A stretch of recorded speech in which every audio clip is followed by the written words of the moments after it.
अस्सलाम वालेकुम, welcome back to my channel. उम्मीद है कि आप सब ठीक हैं। आज जो रेसिपी आपके साथ में शेयर करूंगी वो है 2 आलू से आप ढेर सारे पकोड़े कैसे बना सकते हैं और बहुत ही मज़े के और क्रिस्पी से ये पकोड़े कैसे बनाएंगे। वीडियो को आपने एंड तक देखना है।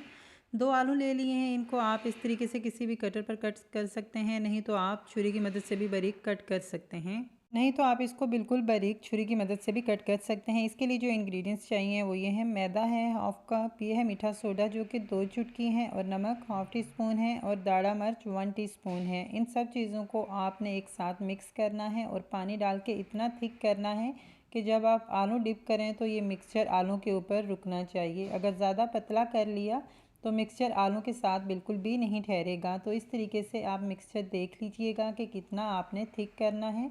2 आलू से आप इतने बना सकते हैं कि 10 से 15 बंदे इजीली ये आलू के पकोड़े खा सकते हैं। और थोड़े से इंग्रेडिएंट्स के साथ इतने मज़े के ये पकोड़े तैयार होते हैं और टेस्ट में भी बहुत ही मज़े के हैं। जैसा कि विंटर आ रहा है और विंटर में आप ये बना सकते हैं जब भी आपका मूड हो और चाय के साथ आपने कुछ गर्म सा लेना हो और इन्जॉय करना हो, तो आप इस रेसिपी को ज़रूर ट्राई करें, जो कि बहुत ही इजी और क्विक और सभी इंग्रेडिएंट्स घर में अवेलेबल हैं। तो इस वजह से मैंने आपके साथ ये शेयर की है।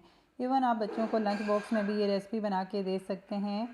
तो आपके सामने है, बहुत ही इजी सी, और ऑयल गर्म हो चुका है और इस तरीके से मैंने मिक्सचर को बना लिया था और आलू उसके अंदर डिप किया है। और डिप करने के बाद आपको नज़र जो मिक्सचर है वो आलू के साथ अच्छे से कंबाइंड हो चुका है। तो इस तरीके से आप कर सकते हैं। सेम इसी प्रोसेस को फॉलो करके आप फ्राइज़ बना सकते हैं। आप चिप्स काट के लिए आलू लंबे लंबे काट के और इस मिक्सचर के अंदर डिप करके आप सेम वो भी बना सकते हैं। तो इसको आपने ज़रूर ट्राई करना है रेसिपी को। ये बहुत ही मज़े की है और बहुत ही क्रिस्पी से और इजी सी ये रेसिपी है जो मैंने आपके साथ शेयर की है। और आप ऑयल रख लें और हीट आपने थोड़ी सी कम रखनी है। अगर आपने हीट बढ़ा दी तो फ़ौरन आलू जो हैं अंदर से कच्चे रह जाएंगे और बाहर से कलर आ जाएगा।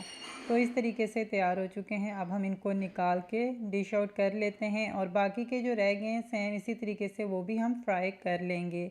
तो जो लोग मेरे चैनल पर न्यू हैं मेरे चैनल को सब्सक्राइब कर लें और साथ ही दिए बेल आइकन को कर दीजिएगा प्रेस, के आने वाले तमाम नोटिफिकेशन आपको बआसानी मिल सकें। और अगर रेसिपी अच्छी लगी तो अपनी राय का इजहार ज़रूर दीजिएगा। और ये पकोड़ा रेसिपी मैं आपके साथ शेयर कर चुकी हूँ, इसे ट्राई कीजिएगा, एंजॉय कीजिएगा। अल्लाह हाफिज़।